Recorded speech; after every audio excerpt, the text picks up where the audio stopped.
તો ભગવાન મથુરા છોડ્યું, 2-3 વર્ષ રખડાપટ્ટી થઈ, એક જગ્યાએ ઊભા રહે અને પાછળ જરાસંધની ટીમ આવે, કાલયવનની ટીમ આવે. પછી તો કાલયવનનો મુચકુંદ રાજાનો બફર સ્ટોક તરીકે ઉપયોગ કરીને કાલયવનનો નિકાલ કર્યો. કથા આપ જાણો છો, ગુફાની અંદર પ્રભુ છુપાઈ ગયા. આ કથા બહુ વિદિત છો, આપ બહુ સુગ્ન છો, જાણતા જ હશો. મુચકુંદ રાજાનો ઉપયોગ કરી કાલયવનને મરાવ્યો. પોતે આમ જાય, કોઈ જગ્યાએ ઊભો હોય ત્યાં વળી જરાસંધ પીછો કરે, એની સેના પીછો કરે, વળી ત્યાંથી ભાગે, વળી ઓલો પીછો કરે, વળી ત્યાંથી ભાગે. 2-3 વર્ષ આમ રખડાપટ્ટી થઈ.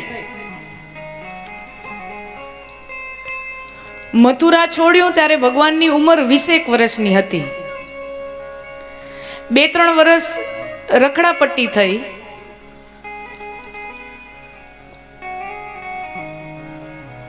અને પછી ભગવાને નક્કી કર્યું કે હવે આપણે ક્યાંક ઠરીઠામ થવું જોઈએ, નહીતર આપણને દીકરી કોણ દે? હે, બંગલો બનાવો તો કોઈક દીકરી દે ને, રખડું રામને કોણ આપે? તો હવે આપણે ક્યાંક ઠેકાણે પડવું પડશે. એટલે સ્થળ પસંદ કર્યું, સ્થાન જગ્યા પસંદ કરી, દ્વારામતી. દ્વારામતી, દ્વારિકા, સૌરાષ્ટ્રનો દરિયો કિનારો ભગવાને પસંદ કર્યો કે આ હાઈ ક્લાસ લોકેશન છે. સી વ્યૂ બંગલાનો ભાવ વધુ હોય. ગોવામાં જઈએ અથવા તો જ્યાં જ્યાં દરિયો હોય, મુંબઈમાં સી વ્યૂ હોય ને, લેક વ્યૂ હોય, સી વ્યૂ હોય, રિવર વ્યૂ હોય, તો એ બંગલાનો ભાવ વધુ હોય. પ્રોપર્ટી, રિયલ એસ્ટેટ ડબલ ભાવે વેચાય. જેમ તેમ થોડો કાળિયો ઠાકર સાક્ષાત વૈકુંઠમાંથી હેઠે જો આવતો હોય તો એને અહીંયા વૈકુંઠ ઊભું કરવું પડે ને. હે, વૈકુંઠ છોડીને જો આવતા હોય તો અહીંયા વૈકુંઠ જેવું તો એને જોઈએ. તો સી વ્યૂ ફેસનો બંગલો બનાવ્યો, હાઈ ક્લાસ. દ્વારામતી, દ્વારિકા ક્ષેત્ર પસંદ કર્યું. ભાગવતમાં સ્પષ્ટ ઉલ્લેખ છે કે જ્યારે મથુરા છોડ્યું ત્યારે ભગવાને કમળની માલા લઈને નીકળ્યા હતા. બીજું કાંઈ લીધા વગર આવ્યા છે, બીજું કાંઈ લીધું જ નથી. ખાલી ગળામાં એક કમળની માળા પહેરી છે, એના સિવાય ભગવાન પાસે બીજું કાંઈ નથી. પહેરેલ લુગડે ભગવાન ત્યાંથી નીકળ્યા છે. તો આપણને એમ થાય કે આ તો આવડી સોનાની દ્વારિકા.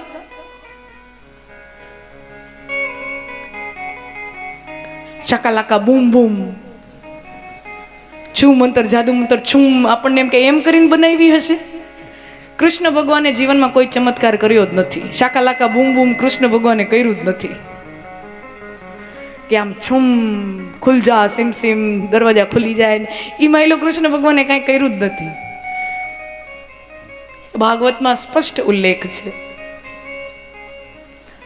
ધર્મીઓ રાજા સાથે લડતા યુદ્ધ કરતા જરાસંધ, એની ટોળકી ને એના જેવા હોય ને ધર્મી રાજાઓ, એની સાથે યુદ્ધ કરતા પછી જે પણ સંપત્તિ પ્રાપ્ત થતી જાય એ બધી સંપત્તિ વિશ્વકર્માજીને સોંપી કે આ દ્વારિકામાં રાજમહેલ બનાવો, દ્વારિકા આખી સુવર્ણ નગરીની સ્થાપના કરો. પોતાના કાંડાના બળે દ્વારિકા ઊભી કરી છે.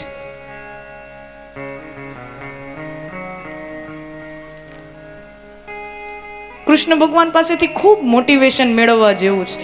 આપણે તો શું જીવનમાં જરાક હતાશા આવી જાય એટલે આપણે પડી ભાંગીએ, હે, હૃદય ભાંગે, ધંધા ભાંગે, તો આપણે આખા પડી ભાંગીએ ને. બધાયના જીવનમાં એવા હાલત આવતી હોય. કૃષ્ણ ભગવાન કહે, એક રાધા પાછળ રહી જાય તો શું વાંધો? એક રાધા મારી ગોકુળમાં પાછળ છૂટી ગઈ તો શું વાંધો? મારા કાંડાના બળે એવી સોનાની દ્વારિકાનું નિર્માણ કરીશ કે આગળ જતા કોઈ રૂકમણી મને પ્રેમ પત્ર લખશે. હે, પ્રેમ ભગ્ન થઈ ગયો તો કઈ રેલવેના પાટા ગોતવાનો હોય, કેરોસીનના ડબલા ગોતવાનો હોય, પંખે લટકી જવાનું હોય? ધૂળ પડી પ્રેમમાં. રેલવેના પાટા ગોતે.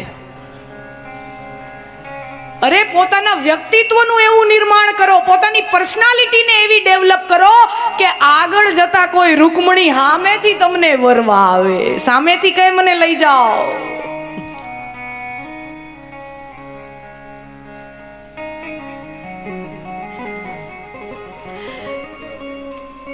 તો ઘર તૈયાર, દ્વારિકા તૈયાર, ઘર તૈયાર, વર પણ તૈયાર, કારણ કે કૃષ્ણ ભગવાનની ઉંમર 24-25 વર્ષની હવે થઈ. તો ઘર તૈયાર, વર તૈયાર, રાહ શેની જોવાય, કન્યા પધરાવો સાવધાન. હજી નહીં આવે, 2-4 વાર બોલાવશો ને પછી આવશે.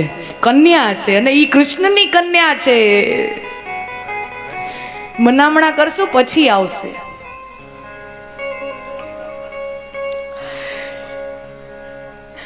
તો પછી સુખદેવજી મહારાજ પરીક્ષિત રાજાને કહે, પછી બંને ભાઈઓના લગ્ન થયા. મોટા ભાઈ બલરામજીનું લગ્ન થયું રૈવતક રાજાની પુત્રી રેવતી સાથે. માથેથી ગયું ને,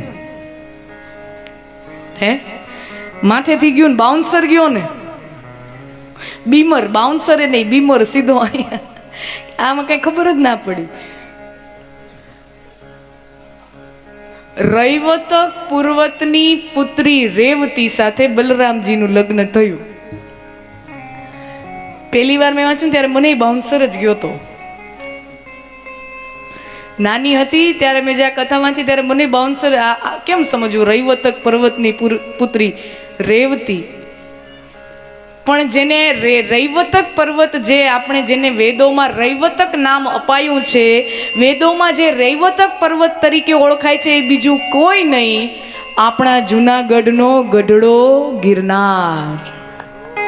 એ આપણા જૂનાગઢનો ગરવો ગઢડો ગિરનાર. ગિરી તળેટીએ દામોદર કુંડ, ત્યાં મહેતાજી નાવા જાય, ઈ વાળું જૂનાગઢ. ત્યાં હજી મંદિર છે રેવતીજીનું. તો રૈવતક પૂર્વતની પુત્રી રેવતીજી સાથે બલરામજીનું લગ્ન થયું અને કુંડિનપુરના ભીષ્મક રાજાની દીકરી રૂકમણી સાથે નાના ભાઈ કૃષ્ણના વિવાહ થયા. હવે તમે વિચાર કરો, 2 ભાઈઓ જન્મ્યા યુપીમાં. યુપીમાં મથુરામાં જન્મ્યા ને. બંને ભાઈઓ જન્મ્યા યુપીમાં, મોટા યુપીમાં થયા, બચપન યુપીમાં ગયું, ભણ્યા યુપીમાં, પણ ગુજરાતમાં આવીને વસ્યા. જન્મ્યા યુપીમાં પણ ગુજરાતમાં આવીને વસ્યા. ગુજરાતમાં આવીને વસ્યા એટલું નહીં, ગુજરાતના ઘર જમાઈ થઈને વસ્યા. હા, ગુજરાતના ઘર જમાઈ થઈને રહ્યા. ભગવાન ગુજરાતી. કૃષ્ણ ભગવાન દ્વારિકામાં આવે એટલે 23-24 વર્ષની એની ઉંમર થાય. 25 ગણો રાઉન્ડ, આપણે સરવાળા બાદબાકીમાં સરળતા રહે એટલે 25 વર્ષના થયા. અને ભાગવતના આધારે કૃષ્ણ ભગવાન 125 વર્ષ જીવ્યા છે. એટલે 125 - 25 એટલે 100 વર્ષ કૃષ્ણ ભગવાન ગુજરાતમાં રહ્યા. એટલે કૃષ્ણ ભગવાન બોલતા હશે ને તો એના બોલવામાં બાવા ગુજરાતી થઈ જશો, તે બાવા હિન્દી થઈ જતું હોય છે. અમને કાંઈ વાંધા હે નહીં હો. કૃષ્ણ ભગવાન સૌથી વધુ ગુજરાતી હતા. એમાં અમદાવાદી કંજૂસ શું કામ થાવ છો? તાલીઓ પાડો. એમાં કંજૂસ શું, એમાં તો તાલીઓ પાડો.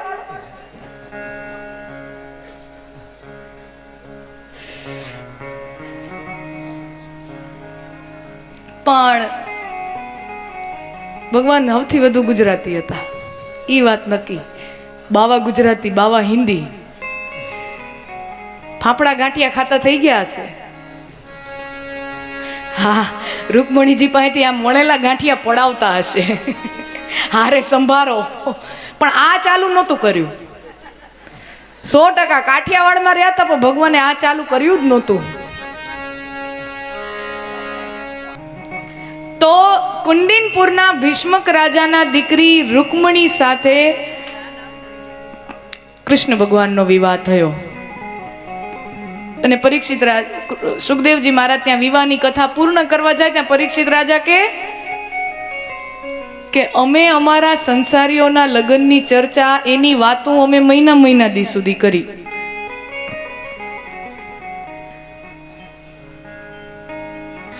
અમારી ભત્રીજીના દીકરાના ઘરે અમે લગ્નમાં ગયેલા.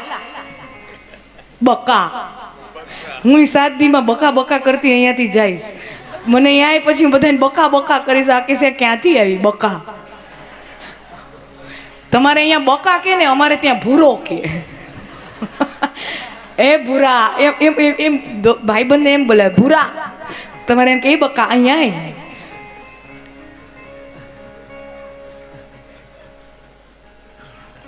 બે અમદાવાદી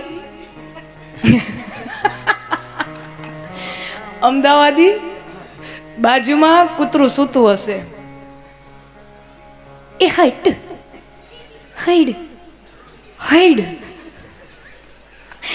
તો ત્યાં બાજુ બેઠો બસ સ્ટેશને કાઠિયાવાડી બેઠો. ઓલો અમદાવાદ, તમે બધા સોફ્ટ હો ને, તમે અમદાવાદમાં બધા એમ કોમળ માસૂમ હો. વડોદરામાં જાઓ, અમદાવાદમાં આવો તો માસૂમ લોકો હોય. એક્સક્યુઝ મી, હટો. હવે એમ હટે.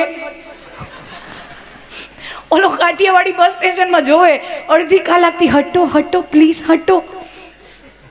અડધી કલાકથી મથે પછી તો ઓલો ઊભો થયો. એ હાડ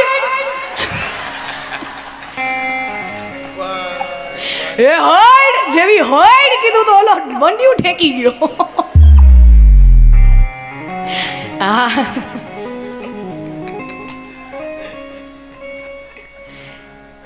તો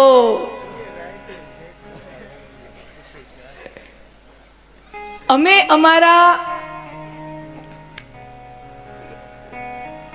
સંસારીઓના વિવાહની વાતો કરી તો અમે 1 મહિના ચલાવી. અમે ઓના કાકાની દીકરીના ઘરે લગ્ન ગયા હતા તો ઓને ઓની સાડી આ પહેરેલી, ઓને ઓલું ઘરેલું પહેરેલું ને આમ કરેલું ને તેમ કરેલું. અને ભાઈ એના મામાને દીકરી તો ભાઈ સાહેબ એના કરતા તો અમારી કોમ વાળી હારા લુગડા પહેરે.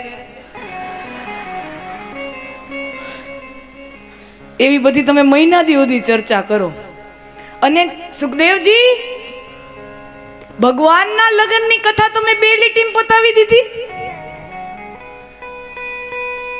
વિસ્તારમાં કહો, વિસ્તૃત કહો. અને પછી સુખદેવજી મહારાજ વિસ્તારથી કહે કે કુંડિનપુર કતપર, ભાવનગરની બાજુમાં મહુવાની બાજુમાં કતપર ગામ છે. અમે હમણાં જ 1 મહિના પહેલા ગયા હતા ત્યાં. અને ત્યાં ભવાની માતાનું મંદિર હજી પણ છે કે જે મંદિરનો ઉલ્લેખ આમાં રૂકમણીજી કરે છે. જે મંદિરેથી કૃષ્ણ ભગવાન રૂકમણીજીનું હરણ કરીને અપહરણ કરીને લઈ જાય એ મંદિર હજી પણ છે. અને હજી એવી અવાવરી ને સુમસામ જગ્યાએ છે. 5,500 વર્ષ પછી પણ અમે જ્યારે ગયા હતા દિવસના અજવાળે, સવારે 10 વાગે અમે ગયા તોય અમને બીક લાગતી હતી. હારુભાઈ અહીંયા અવાય નહીં, આપણું હરણ થઈ જાય અહીંયા તો. હા, આમાં તો હરણ થાય એવી જ જગ્યા છે. અને કોઈનું અપહરણ કરવું હોય તો સુમસામ રસ્તા જ ગોતવા પડે ને. ગામના ચોકમાંથી કોઈના અપહરણ ન થાય.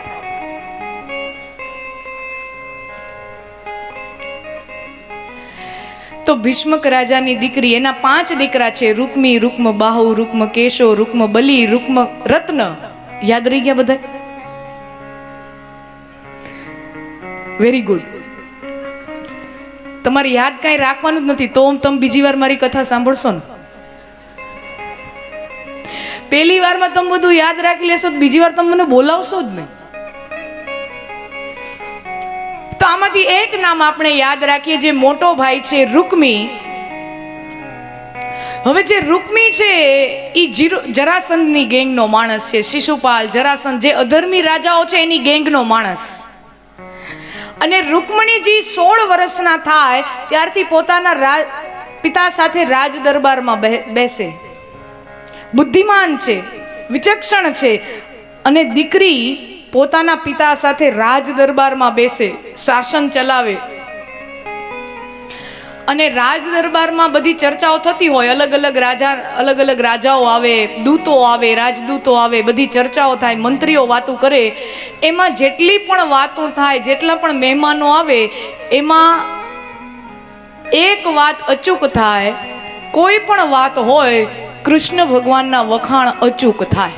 એમની નીતિના, એમના રાજકારણના, એમના પોલિટિક્સના વખાણ અચૂક થાય. અને કૃષ્ણ ભગવાનના વખાણ સાંભળી સાંભળીને 16 વર્ષની ઉંમરથી, નાની ઉંમરથી જ રૂકમણીજીના મનમાં કૃષ્ણ માટે પ્રેમ ઉદ્દીપ્ત થાય કે પરણું તો કૃષ્ણને પરણું, એ સિવાય કોઈને ન પરણવું નિયમ લે. અને એનો ભાઈ કૃષ્ણનો વિરોધી, કૃષ્ણના દુશ્મન કે ગમે એની હારે પરણાવું, કૃષ્ણ હારે તો ન જ પરણાવું. ક્ષત્રિયોની કન્યાના સ્વયંવર થાય. સ્વયંવર, અને બહુ જવાબદારી સાથે આ શબ્દ બોલું, કારણ કે અમુક દીકરીઓ આવી હોય ને પરણવા લાયક, તો એની મમ્મી એને ઢસડીને હાથ પકડીને લઈ આવી, હાલ તો કરી, તારા જેટલી ઉંમરના જે દીદી છે કથા કરે છે, મજા આવશે, હાલ. એટલે મમ્મી એનો હાથ આમ ખેંચીને લઈ આવી હોય, આવું જ પડશે. અને હવે જો કથામાં આપણે આમ બોલીએ કે સ્વયંવર થતા, કે સ્વયંવર એટલે પોતે પોતાનો પતિ ગોતવાની સ્વતંત્રતા, એટલે સ્વયંવર. એટલે પછી તરત મમ્મી ઠોસો મળે, સાંભળ ભાગવત સાંભળ, આચરણમાં મૂક. સ્વયંવર ત્યારે કન્યાઓ પોતે પોતાનો પતિ પસંદ કરતી, પણ એ પતિ નવરાત્રીમાં દાંડિયા રાસ રમતા રમતા પસંદ નહોતો થતો,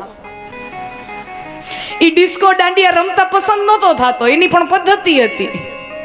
અને પાત્રની યોગ્યતા જોવાતી.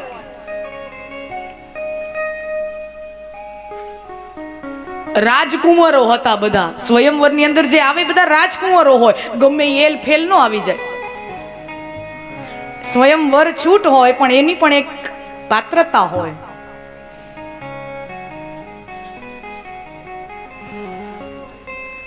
તો પહેલા તો રૂકમણીજીના સ્વયંવર થવાના હતા, પણ રૂકમી ભાઈ જાણી ગયો કે મારી બહેનના મનમાં કૃષ્ણ માટે પ્રેમ છે, અને જો સ્વયંવર યોજીએ તો કૃષ્ણ પણ ઉમેદવારીનું ફોર્મ ભરે, અને ઉમેદવારીનું ફોર્મ ભરે તો એને જ મત મળે, અને એને જ સ્વયંવર, એના ગળામાં માળા પહેરાવે, એટલે નિયમ પ્રમાણે એને પરણાવવા પડે.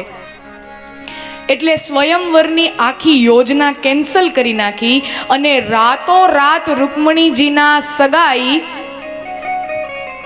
છેદી રાજ્યના રાજા શિશુપાલ સાથે ગોઠવી દીધી. દમઘોષ રાજાનો દીકરો શિશુપાલ, એની સાથે ગોઠવી દીધી. પત્રિકાઓ વેચાઈ ગઈ, લગ્નના દિવસો નજીક આવવાના, પત્રિકાઓ વેચાઈ, આમંત્રણો. અને ભાઈએ પોતાની બહેનને નજરકેદમાં મૂકી દીધી. એની આસપાસ 10-15 દાસ-દાસીઓને એવી રીતે ગોઠવી દીધા કે રૂકમણીજીની રજે રજની માહિતી એ રૂકમીને આપે. અને એમાં રૂકમણીજીને વિચાર આવે કે આવા શિયાળ જેવા શિશુપાલને હારે કોણ પરણે? આવા શિયાળિયાને સાક્ષાત સાવજ જો આ પૃથ્વી ઉપર હોય તો આવા શિયાળિયાની હારે કોણ લગ્ન કરે? શિશુપાલ સાથે તો લગ્ન નથી કરવા. કૃષ્ણ મને લેવા આવે તો કેવું સારું. પણ પાછી બુદ્ધિશાળી છે, પાછો વિચાર આવે પણ કૃષ્ણને ખબર તો પડવી જોઈએ ને કે હું એને પ્રેમ કરું છું, તોય લેવા આવે. એટલે અત્યંત બુદ્ધિશાળી એવી રૂકમણીએ 7 શ્લોકોનો એક પ્રેમ પત્ર પ્રભુના નામે લખ્યો છે. 7 શ્લોકોનો પત્ર છે, ખૂબ સુંદર પત્ર છે.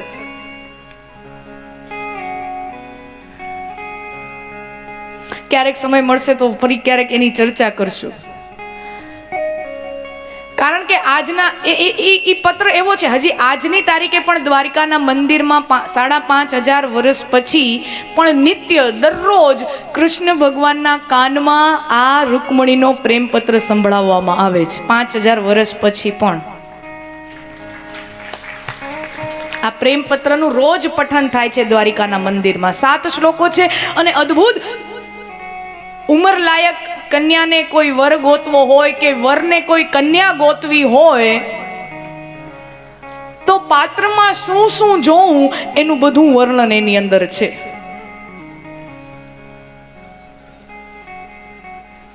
અને આજનો મોટા ભાગનો પ્રશ્ન જ છે. એવું હશે તો કાલ સવારના ભાગમાં આપણે આ પ્રેમ પત્ર લેશું, સમજવા જેવો છે.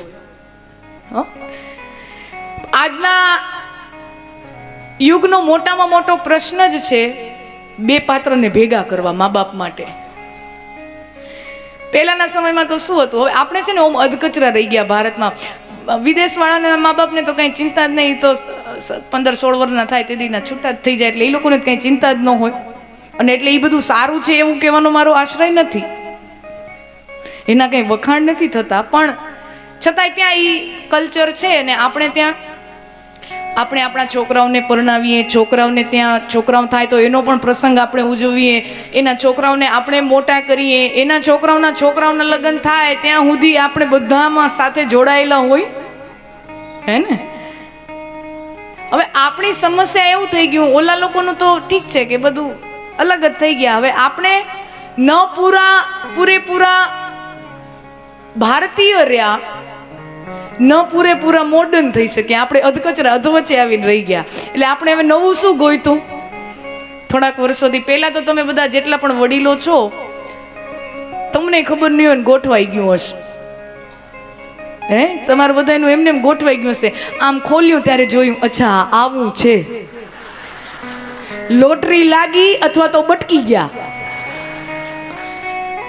એને હોય હો, તમને જોઈએ એમ નહીં, એને એવું જોઈએ લોટરી લાગી કે બટકી ગયા.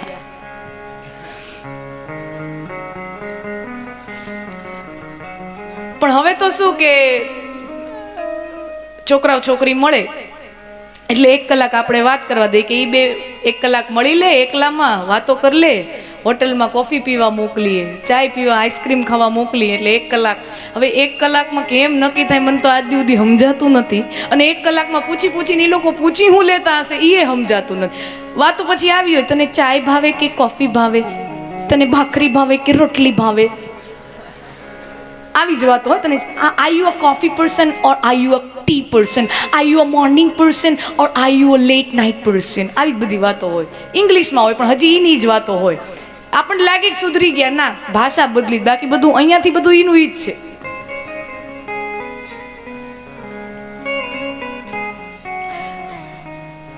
તને રોટલી ભાવે કે ભાખરી ભાવે? મને તો ભાખરી ભાવે. મને ભાખરી ભાવે. સેમ પીન, તો પડો ખાડામાં.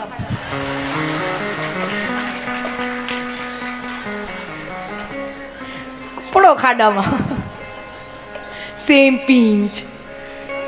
ખબર નહીં 1 કલાકમાં એ લોકોને શું લાગે. હા, જેને લાગી આવે ને તો 1 કલાકમાં ભડકે બળ્યો, એ તો 1 કલાકમાં ભડકે બળે. પણ કોઈ બુદ્ધિમાન છોકરો હોય કે કોઈ બુદ્ધિમાન છોકરી હોય તો એમ કે અમે 1 કલાકમાં જવાબ ન આપી, we need some more time, we will date each other. Dating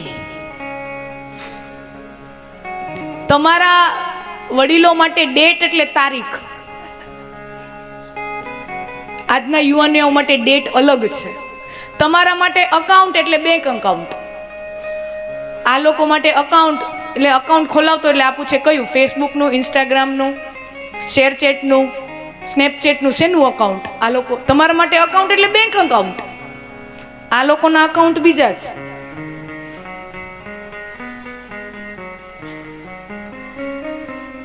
એટલે શું કરે તો કે બીજે દિવસે 2 કલાક મળે, ત્રીજે દિવસે 3 કલાક મળે, ચોથે દિવસે 4 કલાક, અઠવાડિયું પછી રોજ મળે, પછી મહિનો વયો જાય, રોજ મળે, ડેટ કરે, એકબીજા સાથે વાતો કરે, એકબીજાને જાણે પહેચાણે, અને મા બાપને ચિંતા થાય.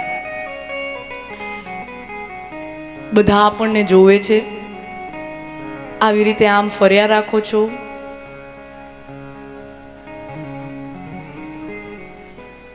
હા પાડી દે,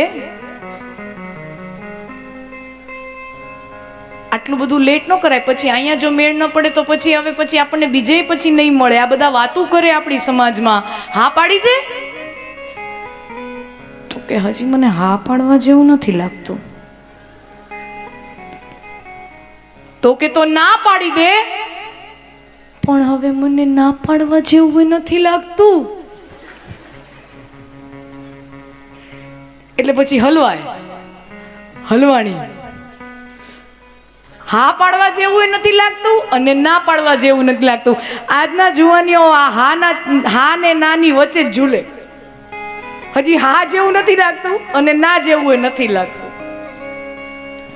એટલે પછી છોકરી શું કરે, પોતાના ઘરમાં ભાભી હોય ને 4-5 વર્ષ મોટી હોય, મોટો ભાઈ હોય, એના લગ્ન થયા હોય 4-5 વર્ષ પહેલા, તો એટલી મોટી ભાભી હોય. હવે મમ્મી પપ્પા સામે બધી વાતો ખુલ્લીને ન કહી શકે, તો પોતાની ભાભીને કહે, ભાભી ભાભી આમ કયો ને છોકરાને જોવા જઈએ ત્યારે શું જોવાનું, એને આમ શું પૂછવાનું. આપણે છે ને દીકરા દીકરીઓને મળવા દીધા, આપણે એને એકાંતમાં મળવા દીધા, પણ મળીને શું જોવાનું શું પૂછવાનું એ તો આપણે કોઈ જ્ઞાન આપ્યું જ નહીં, એ આપણે શીખવ્યું જ નહીં. એટલે પછી ગપ્પા મારીને આવે તો એમ થાય કે હજી તો જવાબ જ નથી મળતો. એટલે પછી પોતાની ભાભીને પૂછે કે ભાભી ભાભી આમ છોકરાને મળવા જઈએ ને ત્યારે આપણે એને શું પૂછવાનું, એમાં શું જોવાનું. ભાભી કે ઈ જો મને ખબર હોત તો હું અહીં આવત, એટલી મને ખબર પડતી હોત તો હું અહીંયા હોત, હું કઈ હારે ઠેકાણે ન હોત, હું બટકાણી એમ તોય બટકા. ભાગવત આપણને ઉત્તર આપે. અને રૂકમણીજી કૃષ્ણ ભગવાનને આમંત્રણ આપે કે અમારા કુળમાં પરંપરા છે, અમારા પરિવારની પરંપરા છે, જે કન્યાના લગ્ન થવાના હોય એને અમારા કુળદેવીના મંદિરમાં આરાધના કરવાની હોય, પૂજા કરવાની હોય, તો હું આ તિથિએ આ સમયે અમારા કુળદેવીની પૂજા કરવા આ મંદિરે જે આ જગ્યાએ આવેલું છે હું ત્યાં જઈશ. તમે જો મારો પ્રેમનો સ્વીકાર કરતા હો, તમે જો મારા ભક્તિનો સ્વીકાર કરતા હો, તો આપ અનુગ્રહથી મારો સ્વીકાર કરો અને આ મંદિરેથી મને લઈ જાઓ. અને તમે જો મને લેવા નહીં આવો તો હું એમ સમજીશ કે મારા પ્રેમમાં, મારી ભક્તિમાં ક્યાંક ને ક્યાંક કચાશ છે. તપસ્યા કરી કરી અને આ શરીર ખપાવી નાખીશ, પણ તમારા સિવાય કોઈને પરણીશ નહીં.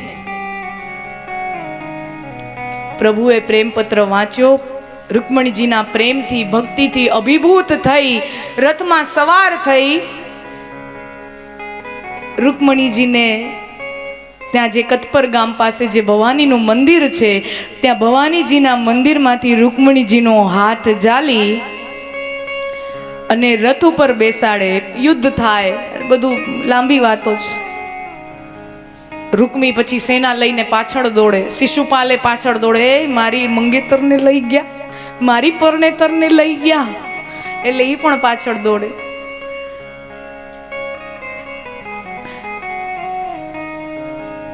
હરણ થયું અને પછી વેદ વિધિ અને લોક વિધિથી કૃષ્ણજી અને રૂકમણીજીનો વિવાહ થયો.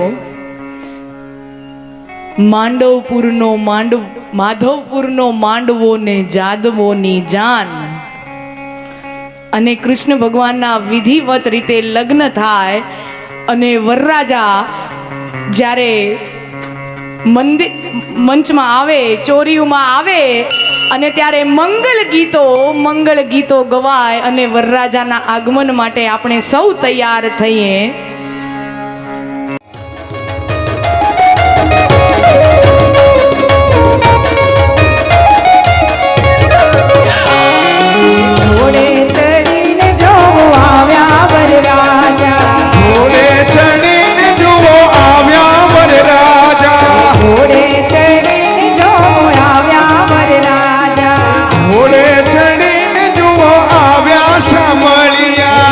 જો નજર ના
કનૈયાનો વરઘોડો વચમાં મોટો ઘોડો બાલમ તારો વરઘોડો વચમાં મોટો ઘોડો શામળિયાનો વરઘોડો ઘોડો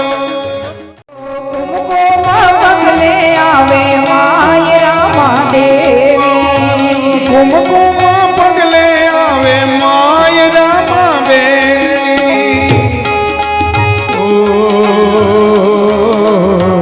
ચાલે ઢળકથી ઢેલડી હો ઢેલડી હો માય રામાબેનડી કુમકુમા પગલે આવે માય રામા દેવી રૂમજોવા પગલે આવે માય રામા દેવી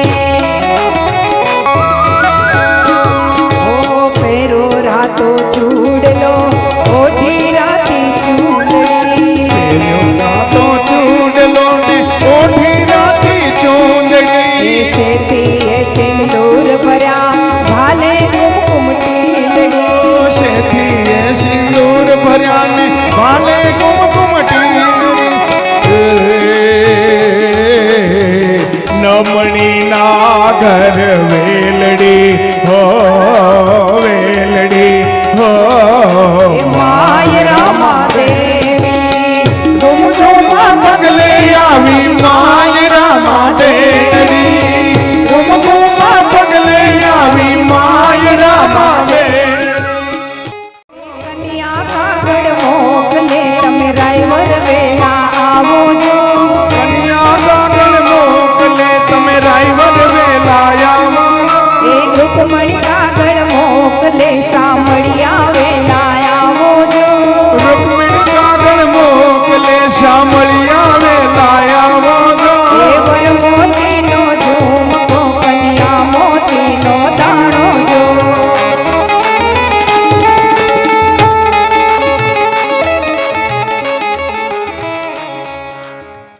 अगर ये वीडियो आपको पसंद आए तो लाइक करें और शेयर करना मत भूलिए और बेल आइकॉन पर क्लिक करना मत भूलिए लेटेस्ट वीडियो सबसे पहले पाने के लिए।